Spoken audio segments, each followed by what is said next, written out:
Good evening, ladies and gentlemen. My name is Laura Kaminsky, and as Associate Director of Education, it is my pleasure to welcome you to the second evening of our series, Artists' Visions.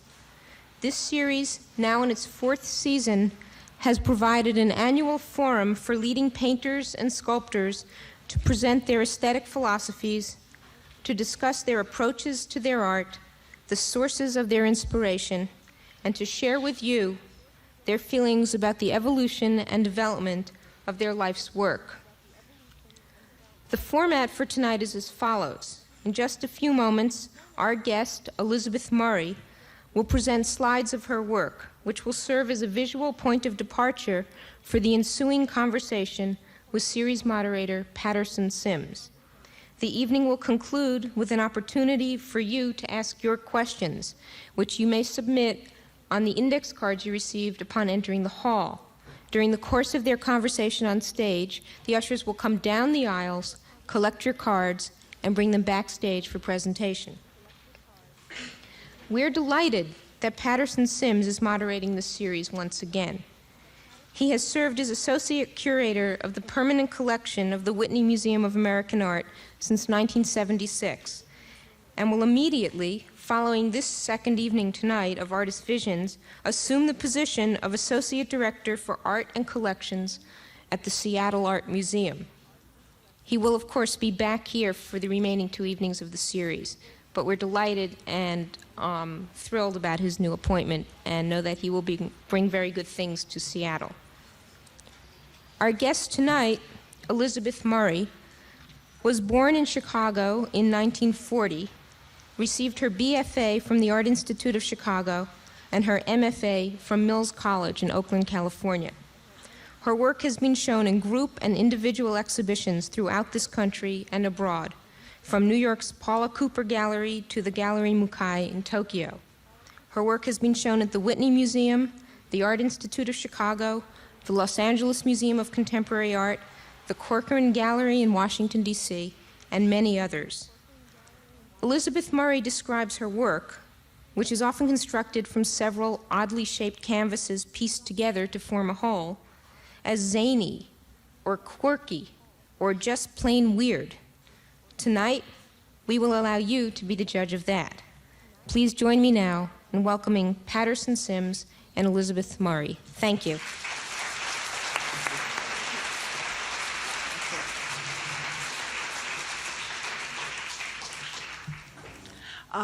I think what I'll do is ask that the lights be turned off and start showing slides right away. I'm going to show you quite a bit of early work, so you have some sense of where I come from, and then go into some work that I did when I first came to New York that may surprise you a little bit, then show you later work. This painting, I went to... Is this okay? Okay. Could you focus the slides up there?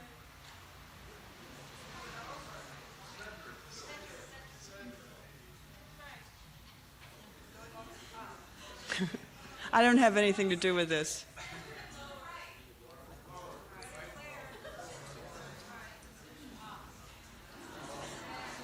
Just a second. Just a minute. Okay. Let's just go on to this slide. Okay. First slide was a painting that I did. Actually, I'm going to go back to it because it really doesn't matter. This is a painting that I did when I was 21 years old, 22 years old. I did it in Chicago at the Art Institute of Chicago where I went to school. I mention this because as I get older and I forget everything that happened to me yesterday and what I'm supposed to do tomorrow, I remember more and more succinctly everything that happened to me between the ages of 18 and about 25. the experiences that I had in Chicago at that school, which was to me a very wild and woolly bohemian dive when I went there from the small town that I was living in Illinois, were very formative for me. And I think more and more I'm aware that what I learned there, not technical things at all really, but what I learned there about art and how one would want to make art and what art means in the world were extremely meaningful to me and continued to be important. This is a painting that I did when I was in graduate school.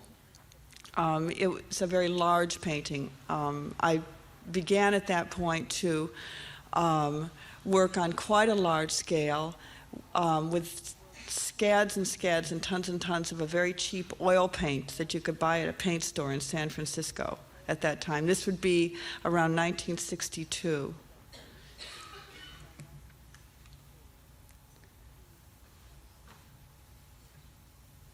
Another painting from Chicago. Now, if you're sort of on top of your New York School art history, or the history from, say, the late 50s through to now, you can tell that this painting was done pretty much under the influence of Willem de Kooning.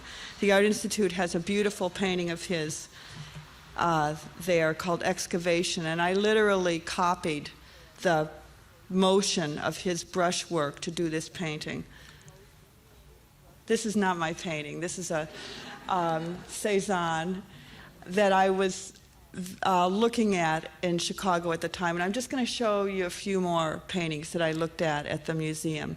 The thing that's incredible about that school is that to get to the school at that point, you had to walk through the museum, and I literally knew nothing about the visual arts when I went to school there. I wanted to be a commercial artist. That was the only kind of art that I really had any familiarity with, and cartooning.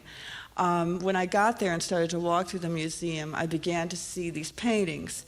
And I don't know how many of you in the audience have had this experience, but they literally spoke to me. I began to realize that people actually made these things. And I began to think about who these people were. And I think without question, the paintings that seemed the strongest to me, although I still find this hard to articulate it, and I couldn't have articulated it then, were the paintings where I felt as though there was someone behind the painting. And certainly the Cézannes always speak to me in that way. This painting, this Picasso, fascinated me. And this Johns was extremely influential a few years later. I'm just going to go through here. This is another painting from California that was very much influenced by John's idea of the square within the square, and the idea of lamination of one thing on top of another. And I'm much more aware now of how those early Johns that I saw then very strongly influenced my later work. Now that I've got that Johns on there, I don't know how to get it off. Okay. How can I get rid of that? Just for a minute. Thank you. Okay. I began at that point in California, this is about 1964, to be very strongly influenced by pop art. I saw the first pop paintings in LA at this point, and this painting and some of the subsequent ones are really very powerfully influenced by. Okay, now I'd like to have that slide back. By Oldenburg, whose sewn things really fascinated me. The roads and the typewriter, the car, the toilet. I just thought they were incredibly hilarious pieces. And also they had an aesthetic meaning. I thought it was amazing that someone could take these things. Of course, this is a takeoff on Duchamp. And Oldenburg really was, at that point, I think, and Johns, some of the first artists to really take Duchamp's ideas and use them. This painting is sewn pretty much together. It's partly paint, partly wood. Well, this is a little out of sequence. Okay, if we could just get rid of that. And this is another painting that was very influenced by those people.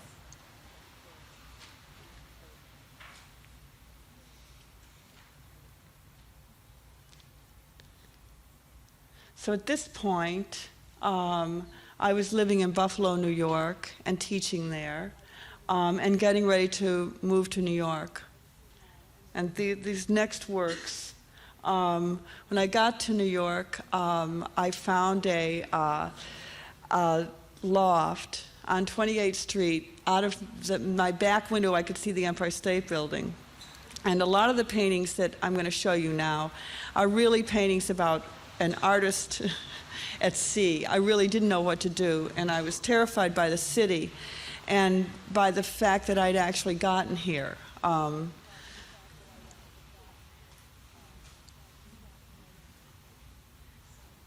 I did a whole series of work involved with the Empire State Building, and then began to, at this point, I began to slow down in the sense that I realized that the kind of fabrication I was doing at that point was way beyond my means mentally and financially. So I went back to working with oil on canvas, on wooden stretchers, and I really think of myself starting to find myself at that point when I went back to painting in oil. And this painting is from about 1969.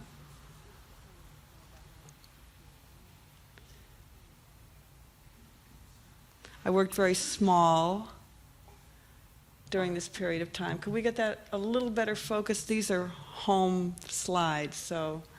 Can you talk about the imagery and some of those? What I was interested in movement, and I was interested in, this is a painting, I did a whole takeoff of Cézanne's painting, Madame Cézanne in her armchair, and it is kind of a send-up in a way. I learned a lot by doing these paintings. The imagery is a figure in an armchair going in and out a door. So that it uses the idea of the cartoon frames and the idea of motion. And she sort of collapses out of the armchair and back into it.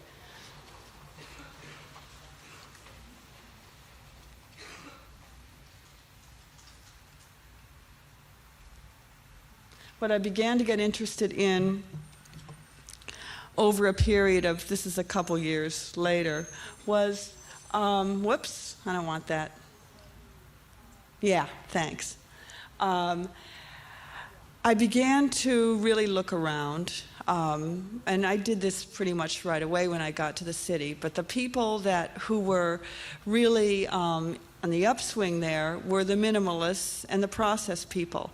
I began to see the very powerful work by people like Richard Serra, Bryce Marden, Keith Saunier, Alan Surratt, and although I didn't feel really in tune with it, it influenced me very profoundly, and I think the way it probably influenced me the most was that I began to understand the meaning of structure inside the boundaries or the frame of the painting. I began to understand that formalism wasn't necessarily unemotional, although I found most minimalist work ultimately not emotional enough or not psychological enough. That part of it really taught me something, and I think actually it formed a real underpinning for the work that I began to do in ways that don't really show up at first. But one of the first things I wanted to do, and this is a painting by Al Held, some of his work that I saw then was profoundly interesting to me because of the simplicity and the basic kind of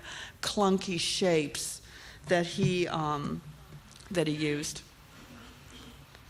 So I wanted to get an image making. I wanted to get image out of my work, and I wanted my paintings at this point to be very simple, very direct, very modest. I mean, some people just thought of them as simplistic and dumb. I didn't really think of them that way. I didn't really want to be dumb. I wanted I felt intelligent, but I wanted them to be very much about the paint, very succinct. And in a sense, I think I wanted to fit in. I mean, I felt that I was ready to do work. This is hard to describe, really. I was ready to do work that other people could see, or that other people could sense more. I felt like I wanted to be a part of things. And this work certainly enabled me to reach a wider group of people than the other work I was doing. And this, I guess the connection here would be pretty clear. So the held can go.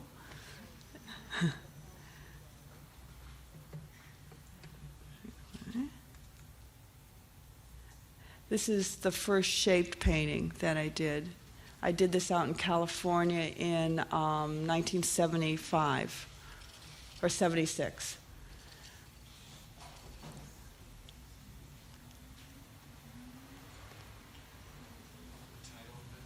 Beginner is the title of that. So with the shapes, I really went into it very timidly without any clear idea of what I wanted to do in the beginning. Basically, I think I began to do it in my own mind because I felt bored with the rectangle or the square. I wanted different edges to work inside of. And I didn't really understand how I could use the wall at this point. It was just kind of exciting to do something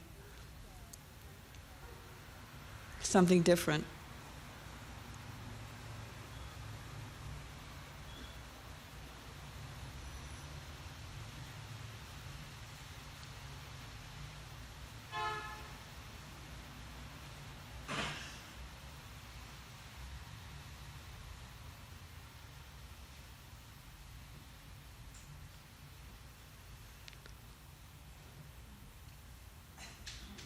So what began to happen to these paintings really was that instead of less, I began to have more.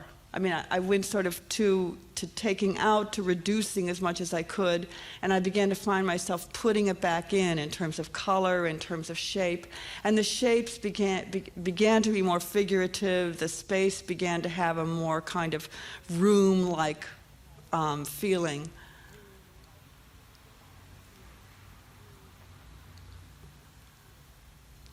And the shapes themselves began to give me feelings or ideas about images that I hadn't really worked with for some time.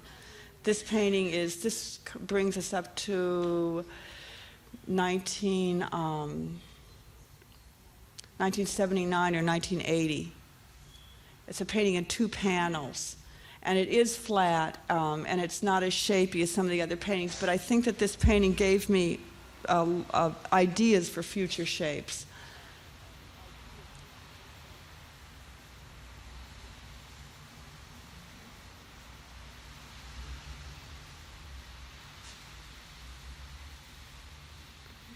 Began to, something's the matter with the slide, I'm sorry. Began to break the canvases up and work with them in double panels. And that made me think a lot about the space between them. The negative space became the positive space, and how the wall became more a part of them. Also, somehow doing this, breaking this up and having the 2 panels made me want to use an image that I hadn't used in some time, which was a cup or a glass image, which is what this is.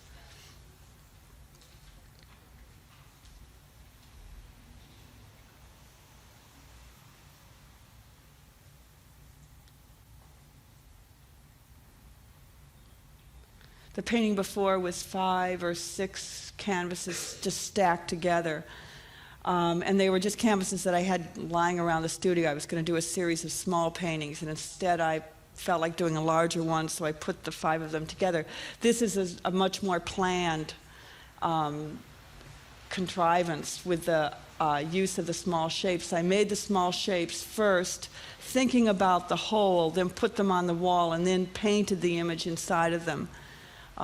It was a really exciting thing for me emotionally to get to this painting.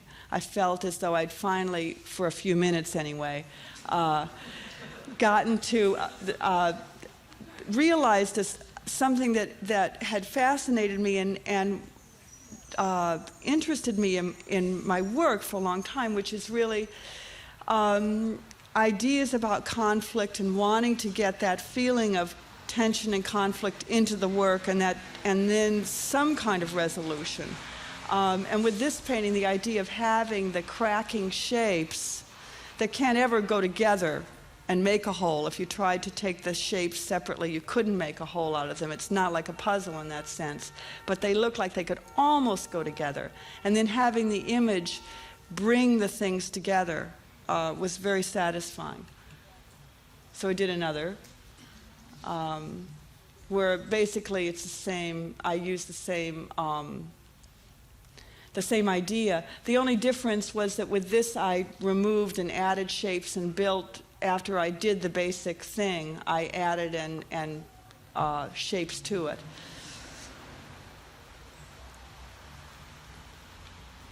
And these are 4 canvases that are sort of layered one on top of another.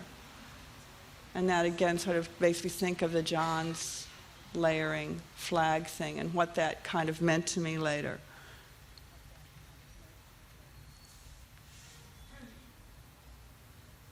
So really I feel like what sort of happens now is that the shapes, for me, seem to begin to have a life of their own, and sometimes specific images seem to need to go into the shapes. Sometimes I would be completely baffled by the shapes. This painting was just about trying to take 3 very disparate kind of shapes and make them work somehow, force them to work.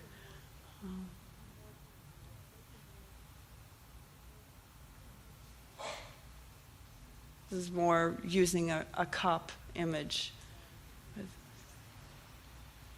The thing that I found exciting about the cup really had to do with this sort of topographic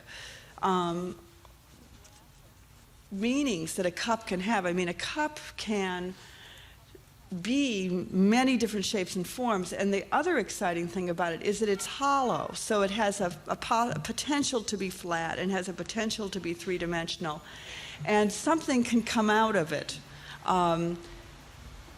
Some kind of form, a splash. It could be liquid, it could be solid, it could be a hand, the cup could be a head, a hollow head, the hand could be part of the brain. I mean, it just felt like there were all kinds, in that imagery, there were many, many places you could go, including not even seeing the cup.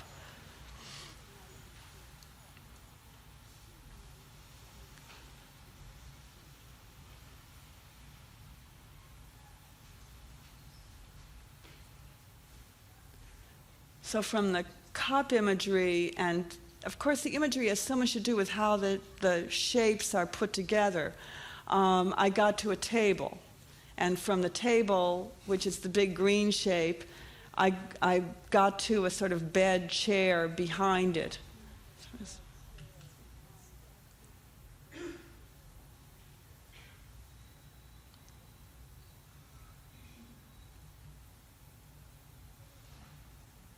These are a series of canvases that I did using letters. This is the letter A and E sort of smushed and twisted around each other. There are 2 A's and there's 1 E, I think. This is the letters G and A put together, 2 G's and 1 A.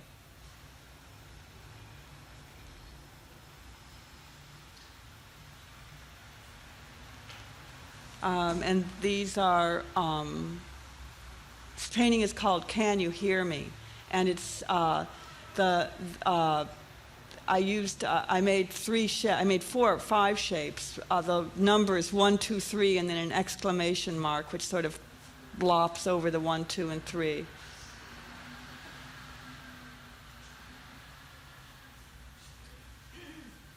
And these are the same shapes used in a different, sort of twisted together in a different way.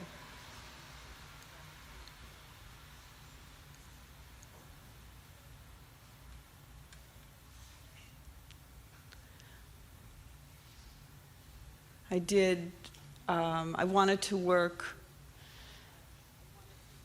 flat. Again, this is a pretty large painting.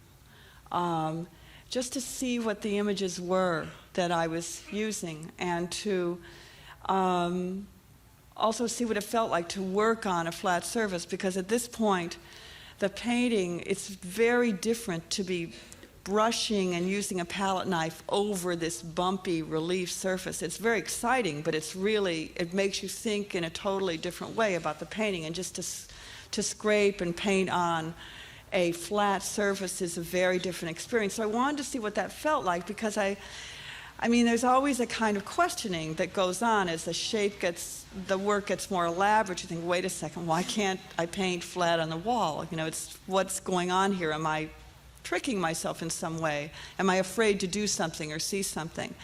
And I don't know. You know, I really don't have answers to that for myself, really. But one thing I realized with this painting was that I was excited by the painting and I enjoyed doing it, but I was eager to continue on with the shapes. They felt more challenging at the time and continue to. These are exactly why I'm sort of fascinated with this idea, I don't know, but it interests me. These are question marks that are wound around each other.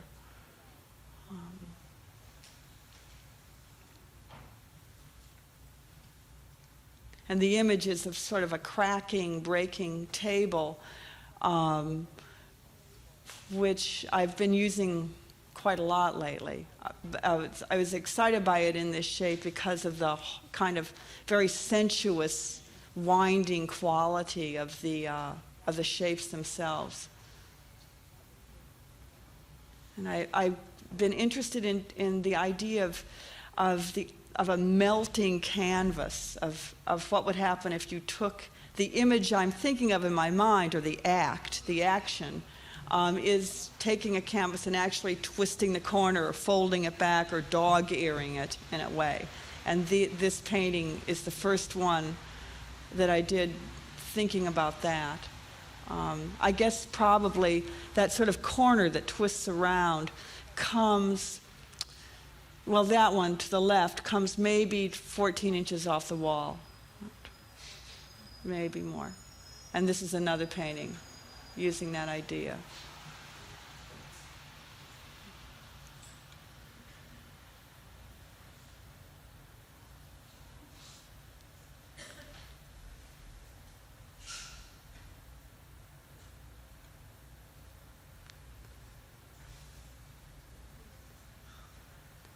So in this painting, really what I was thinking of was that the painting itself was being sort of rolling and rippling on the wall, and it became the table in a sense too. The legs sort of wrap around and hug the painting. The painting has legs that hold it and hug it to the wall. And I've been very interested in having the hole, like the empty hole, that sort of penetrates the canvas and takes you right back into the wall.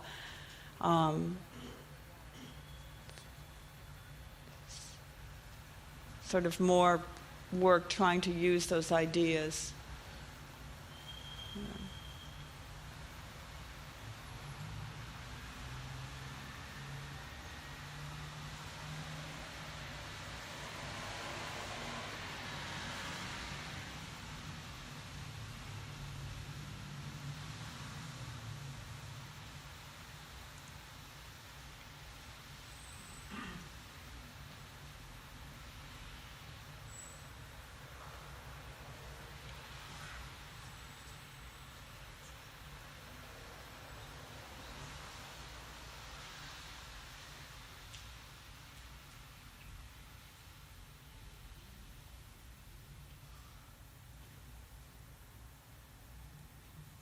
And these are all from the spring.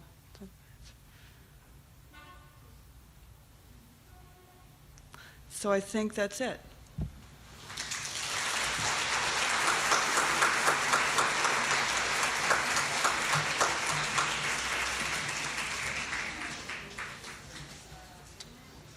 So, what now?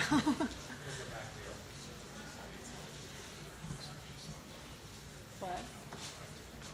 No more slides. Okay.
No, Okay.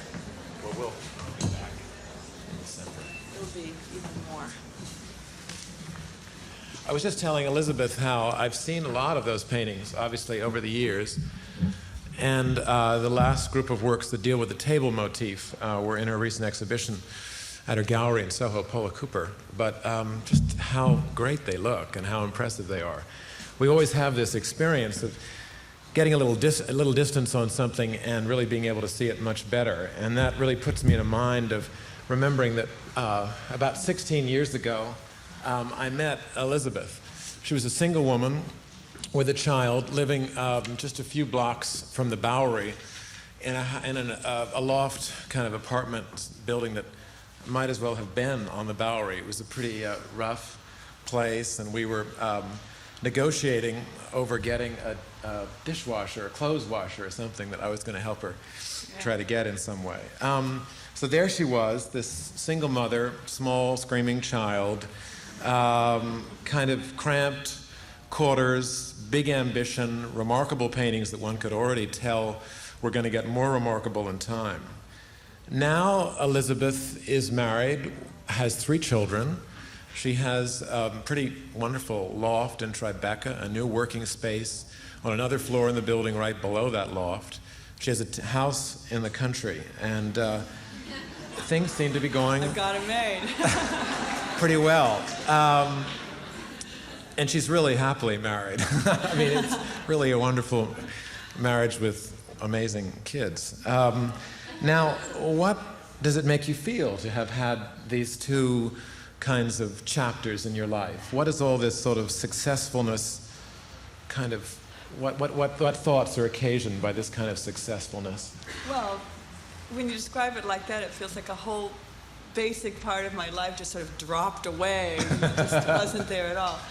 I think that what you're really asking is the simple, like, what does it mean to be successful?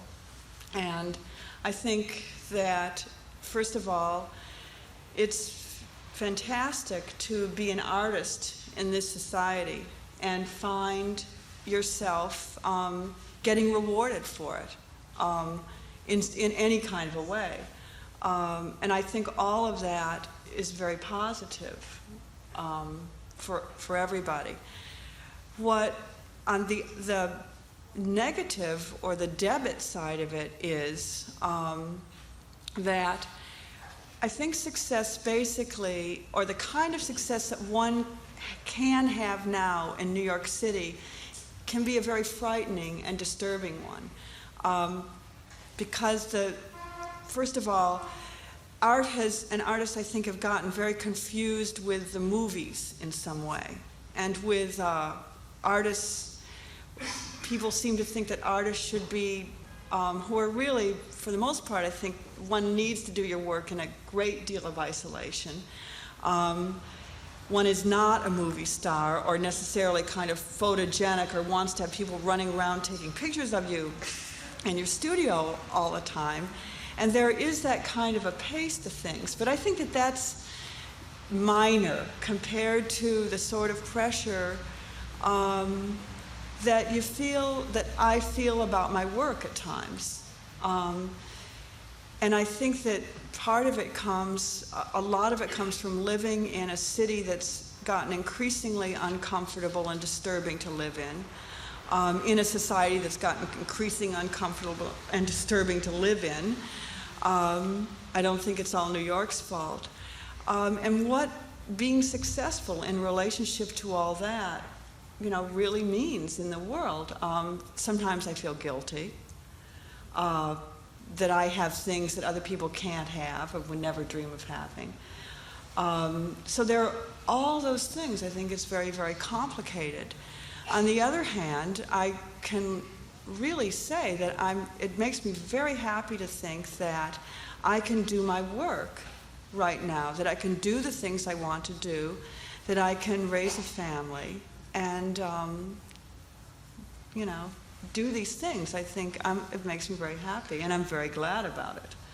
Now, there's a functional hypothesis that creative women can't and shouldn't maybe even be married, and that they never can have kids. How do you respond to that? Well, obviously it's complete hogwash.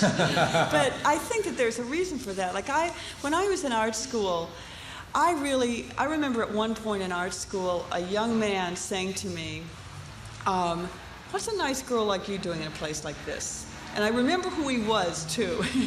And I always think, if I ever run into that guy, I'm really going to bring this up with him, which I probably wouldn't because it's sort of silly. But I think that when I grew up in the early 60s, there wasn't feminism at all. Nobody mentioned it. I mean, I thought a feminist was Susan B. Anthony out there getting a vote.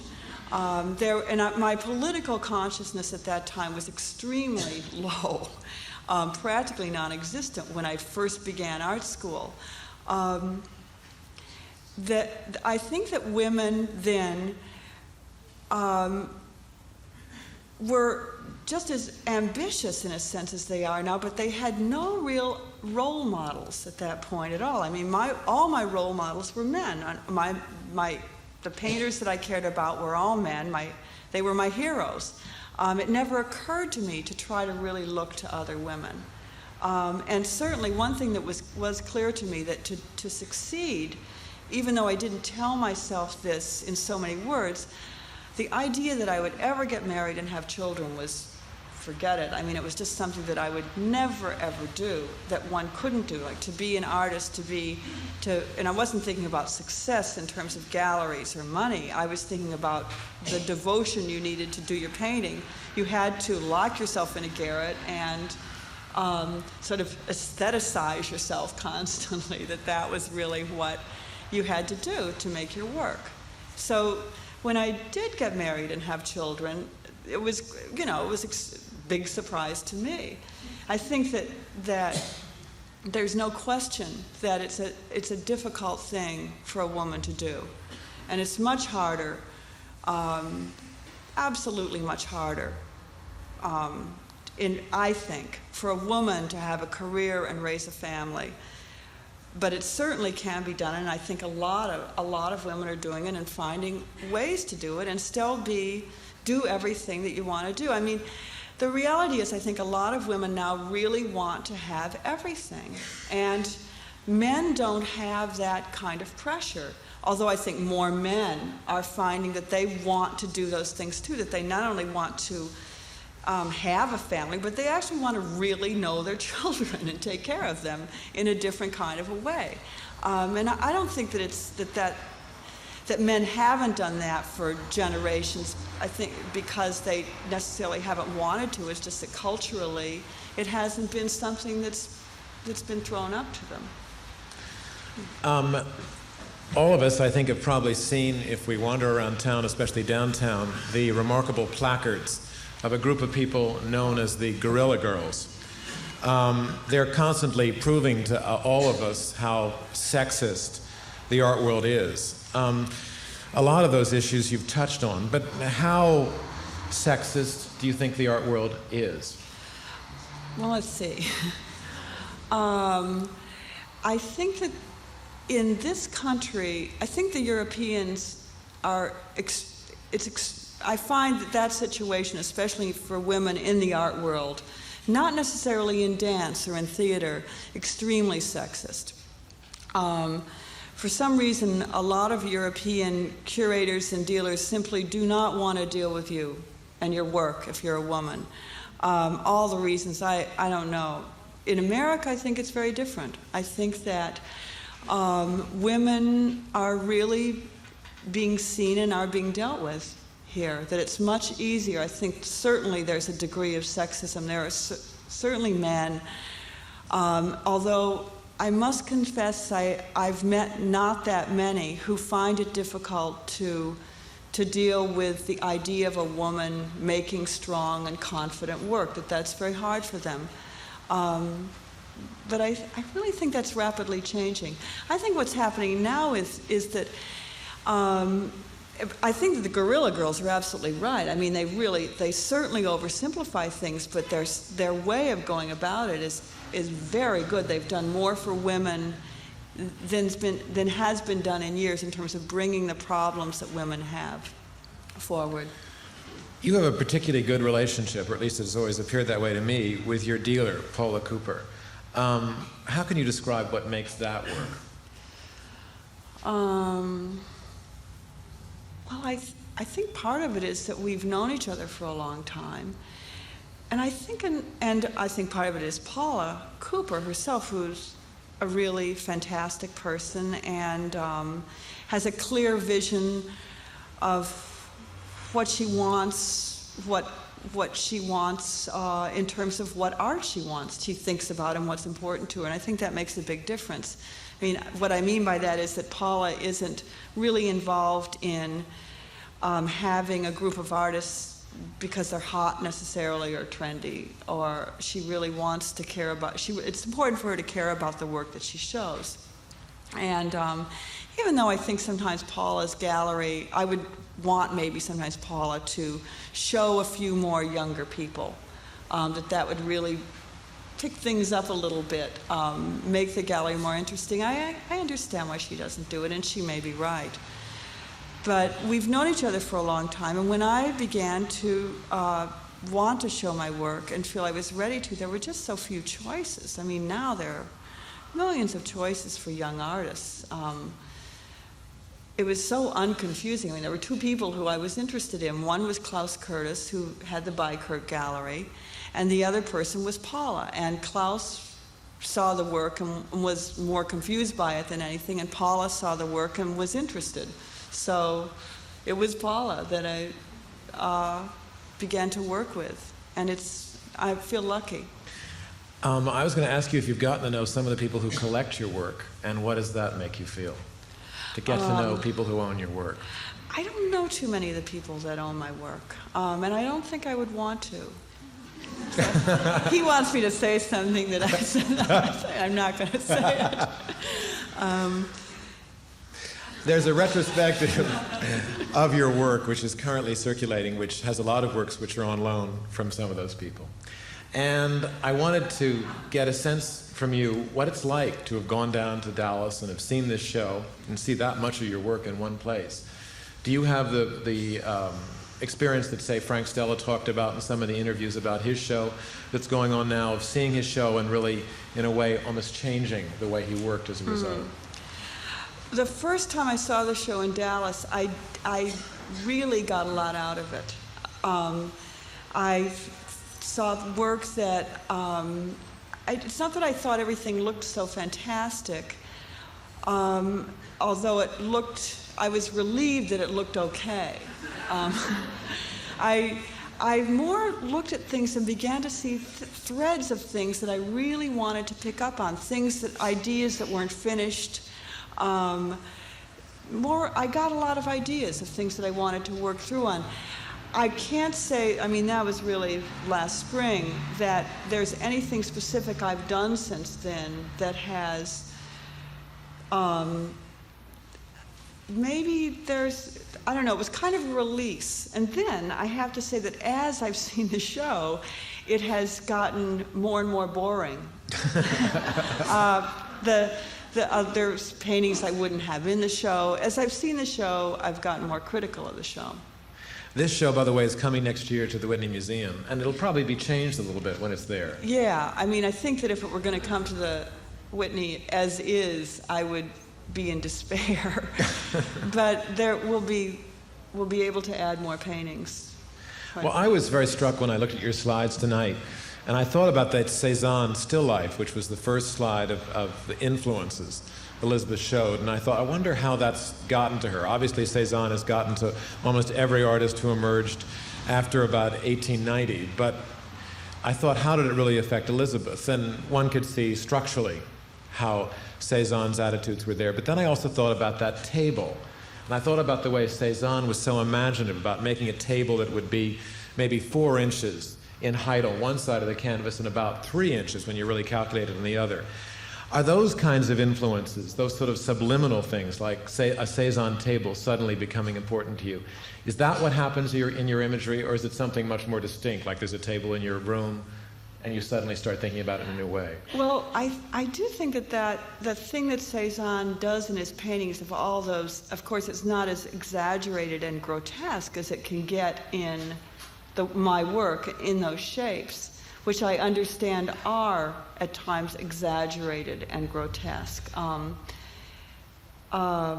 But I think that in Cézanne, in the paintings that always interested me the most, there's a way where the apple could sort of burst. It's so full of itself, where the table is like bulging out on one side and then is 4 inches lower on the other with this skinny little leg that's supporting this massive form.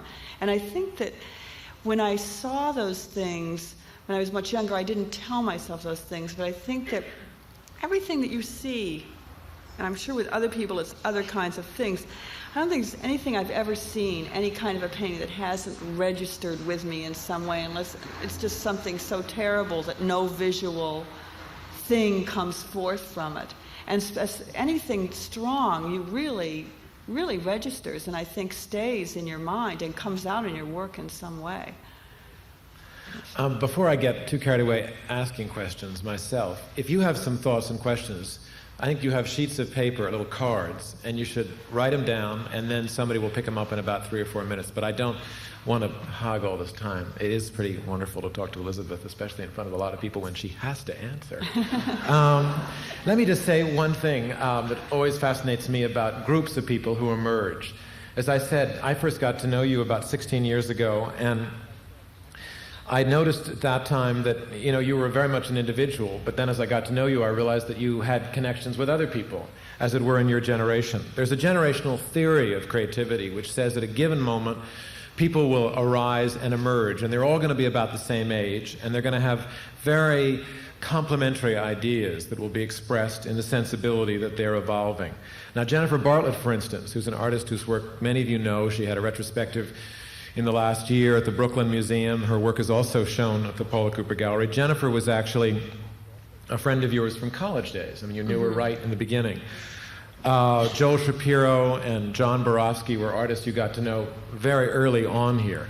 You've all emerged in roughly the same period. You've all gone from being really wacky, weird, outside artists to being artists who are pretty central to the way a lot of people think about contemporary art. Do you buy into the generational theory of friendship and interconnection? Not now, I don't, but, like 50 years later, it could look like we were all, eating out of the same bowl of soup, really, practically. Those people were important to me. I do think that if you look at the work physically, I think there are big differences. But I think that maybe, in a way, certainly Borowski and Jennifer have kind of narrative connections of things that they're interested in. Maybe there's some kind of formal way where Joel and I might be more connected, but I think it would be hard to. I think more what was important was that we were all very ambitious and very determined, and we talked a lot with each other.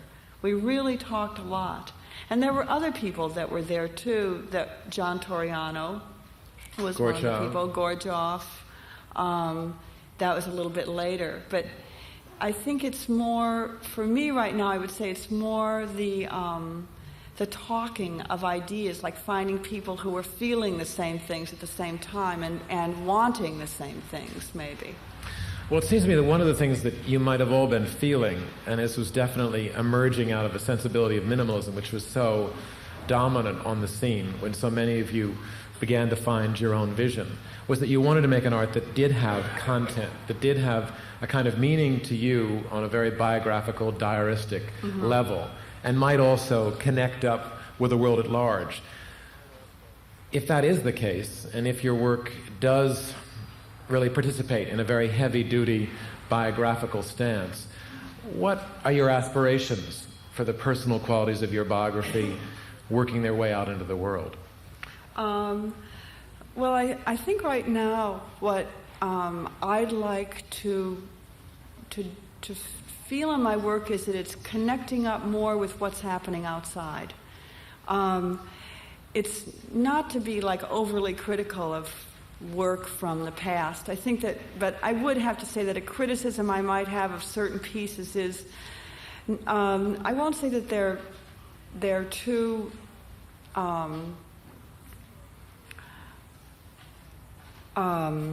egotistical in the sense that they're all about inner content, because I don't think it's possible to make anything that isn't totally about what's going on inside of you. Your mind, your body is like what all this, what comes out. But I'd say that as a kind of general goal right now, that I really want to hook up, I would like my work to hook up more clearly with what's happening out there. What do you want people to see in your work? What kinds of messages would you want this mythical, invisible, but very real audience out there to feel when they look at, say, the recent works of the tables? Well, quite honestly, that would be very hard to articulate in some ways. I sort of actually, this I think is extremely ambitious, but I think of a phrase that I read in Paul Klee's notebooks, really, where he says something about art really, he's talking about art being an affirmation of life. But what he talks about is that really what art should convey to people is the incredible problem of existence, which is mainly that we're here, we didn't ask to be here, but here we are, and yet there's an incredible sense of our own demise. And I think that this is a incredible, fascinating and frightening source for art. And I think that this is where art comes from, and I certainly would want people who look into my art to feel some of this in the nature of our being here. And I do think it's ambitious, and I don't know if it happens all the time. You've been important not only as an artist in terms of your work, but you've been very important for lots of students. You've taught a lot. You're not teaching at the moment, but you've taught a lot over the years. And your students have been pretty dedicated to you, and like the people who've helped you in the studio have developed their sense of rapport. You haven't been teaching for a little while, and I wanted to see if you could sort of give some advice from this moment, from the particular juncture where we are now, to a young artist who said to you, "Elizabeth, tell me 3 things that I've got to know."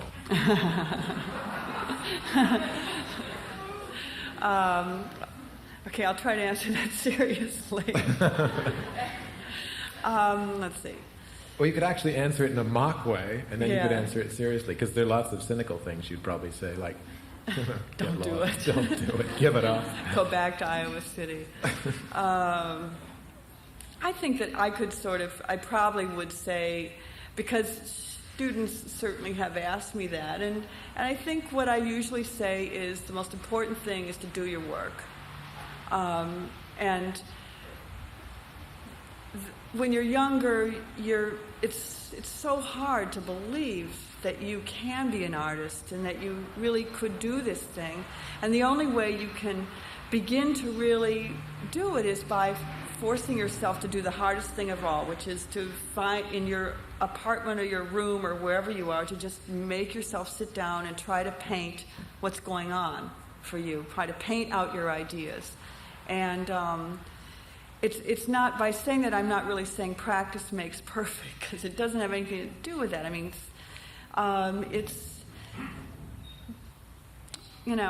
that's basically, I think, the thing. And what happens, I think, now for younger artists is very different than what happened for me. I think it's really hard now for a young person to come to New York. The rents are horrible, and again, I think the city has become harder in many, many ways. And there's so many galleries, there's so many temptations. You see that somebody who's 25 years old is making thousands and thousands of dollars a year from their work. And I think a kind of confusion sets in. I know it does, because I have talked to students, and quite recently. I think what happens is that the young artist gets confused about what their real job is. Is their job to make work that is meaningful to them, that they are learning from, or is their job to have a career where they make a lot of money as quickly as possible? Because if you want a career and you're clear about it, then what you want is not to really make work and find yourself in your work and let your work develop. You want to find a strategy, which is not that hard to do. And if you're bright and quick, you can find a strategy, a way to make work that will look like something that fits into some area. And if you're aggressive and clear about it, you can probably find someone to show it. But I don't know where that leaves you, down the line about 10 years later. I really think maybe the first thing, which is a little bit slower, may ultimately be more rewarding. One reason why I think, on some level, it's not such a terrifying thought to me to leave New York is that maybe I could get involved in not just looking at contemporary art, which has been pretty central in my existence, but maybe listening to some music, and maybe reading several books, and maybe going to a poetry reading. Are there other artists in other fields whose work you get a chance to experience in a relatively complete way? Well, because I'm married to a poet, that's been a recent... I've always loved poetry, and I used to read a great deal of it, but I got about as far as Yeats and Stevens. And because of my husband, Bob Holman, who's a poet, I was introduced starting with... I've read Ted Berrigan, Frank O'Hara finally, and I hear a lot of quite recent poetry.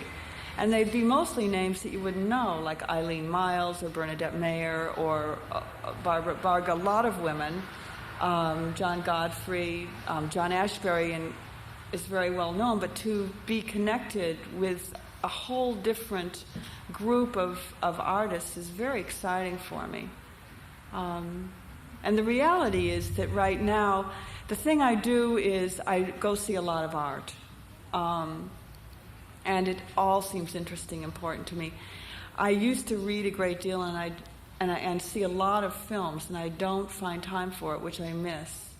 But I keep promising myself that 10 years from now I'll do all of that. Before we turn to questions from all of you, let me just ask you one more question. Could you imagine not being a painter? Yes.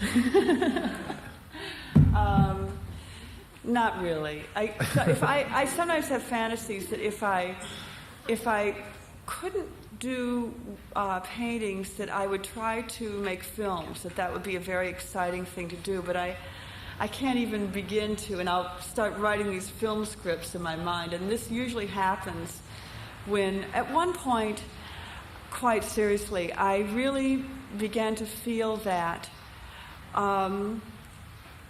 maybe art making was simply too egotistical a pursuit. And there were several different reasons why I was feeling this way, but I began to feel that perhaps I would get involved in some kind of therapy then, that I would try to do some kind of art therapy. But I could never really seriously, there was a period of a lot of discouragement for me. Personal discouragement and artistic discouragement. But I really think that my fate was decided quite early in life. And it's been interesting to me to be more consciously and consciously aware that I am an artist, and this is really what I want to do, and this is really challenging and exciting for me to do. Well, that's, I can't imagine you not being a painter.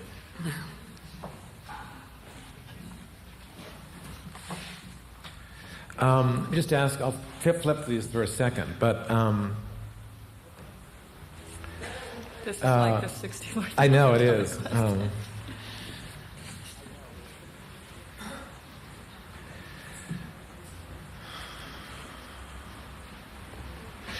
We are always confronted, one of these questions reads, with discussions of good art and bad art. Can you define each in your own terms? Good question. Well, I think maybe I said earlier that what always draws me to a painting is a kind of intensity that makes me sense that I can feel the artist behind the painting. I think there's a lot of work that for me it's sort of, if you knock, there's nobody there. And that work, I could, be more specific, but I don't really feel like being dismissive in that way. But I think primarily for me what makes good art is some kind of intensity. There's an intensity of the artist behind it. And that has probably to do with a certain kind of integrity and a certain kind of value that this artist is somehow making you sense about his or her life through the being of the work, through the body of the work. And I think that has to do with, that goes for dance for me and for paintings and sculpture. A concern that a lot of people had that's mirrored in these questions is, how do you actually go about making one of your works, especially one of the more complicated new works? Yeah, okay. I'm sorry. I was going to get that together tonight and actually take some slides of the forms. It's becoming quite complex, really. First, I work on huge sheets of paper that are at the actual size of the paintings. And I do a drawing that really ends up looking like a dress pattern, really, a template. And it gets cut out, and this becomes the flat, the two-dimensional basis for the work. We work with pine, with birch plywood, and with a material called luan, which is a very thin plywood that bends very easily. Then when the form starts getting made, it sort of is like shipbuilding almost. It looks like the inside of a ship. Pieces of wood are cut and bent and hot glued together and bolted together. Then for the sides, luan is put on, and there's a lot of sanding involved. It's a very primitive woodworking, really. And in my shop, I have a power saw, about 4 different sanders, a router, and a drill. Then I make a clay model of the piece, so that three-dimensionally, the young artist who is my carpenter now, and the guy who's assisting him can figure them out three-dimensionally, and then I'm there, and I change things constantly. So you have 2 people in the studio to help you. Right, I have 2 people in the shop, which is now downstairs, which is great. And I have a studio assistant who comes and stretches, who does a lot of other things for me, but one of the main things she does is do the stretching. Pulls the canvas across them, and we cut at it and we snip at it, and she can at this point do things, stretch in areas that I guess I could if I had to, but she's really got it figured out. After that, she stretches the unsized canvas onto the cotton duck, onto the form, the support, the stretcher, whatever you want to call it. Then we cover it with rabbitskin glue, several coats, and then it's ready to be painted on.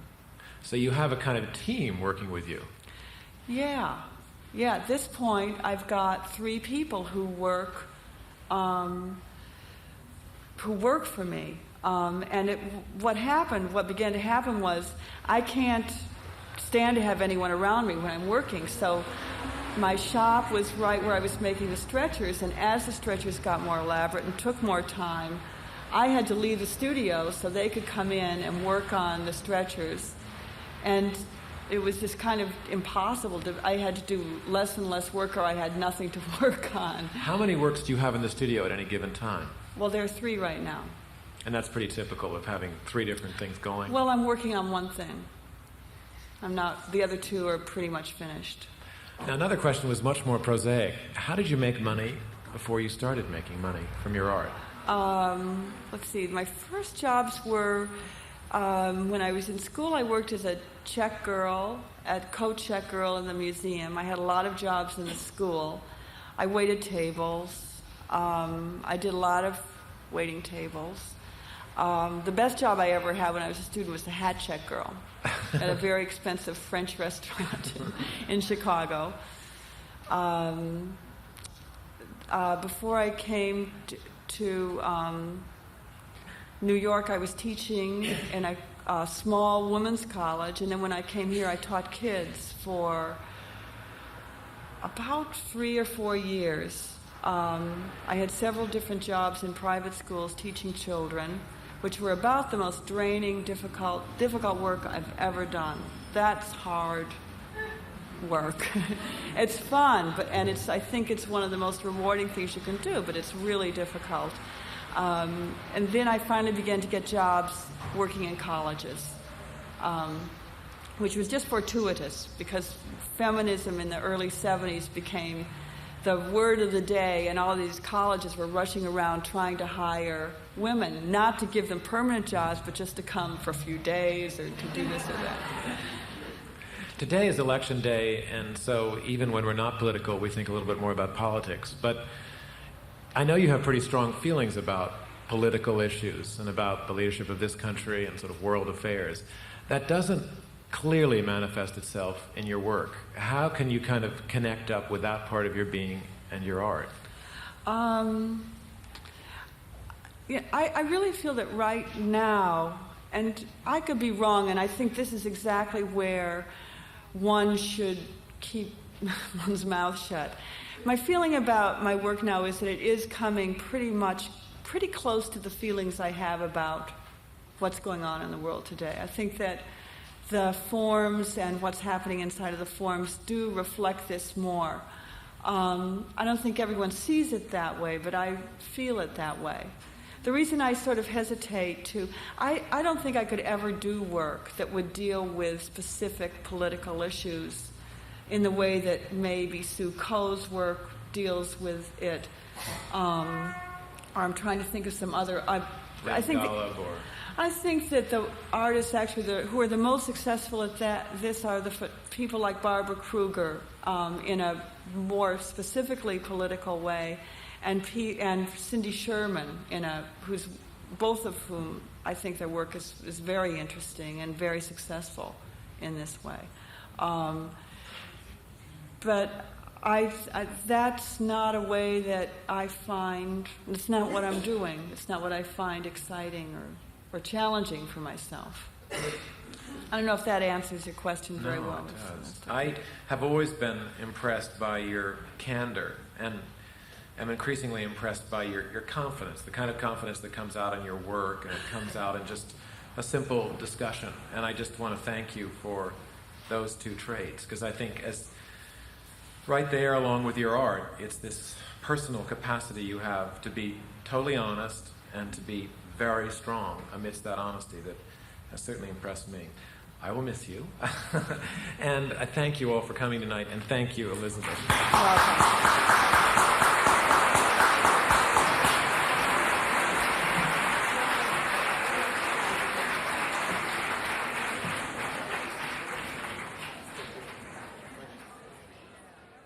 Thanks for listening. For more information on the 92nd Street Y, New York, and all of our programs, please visit us at 92ny.org.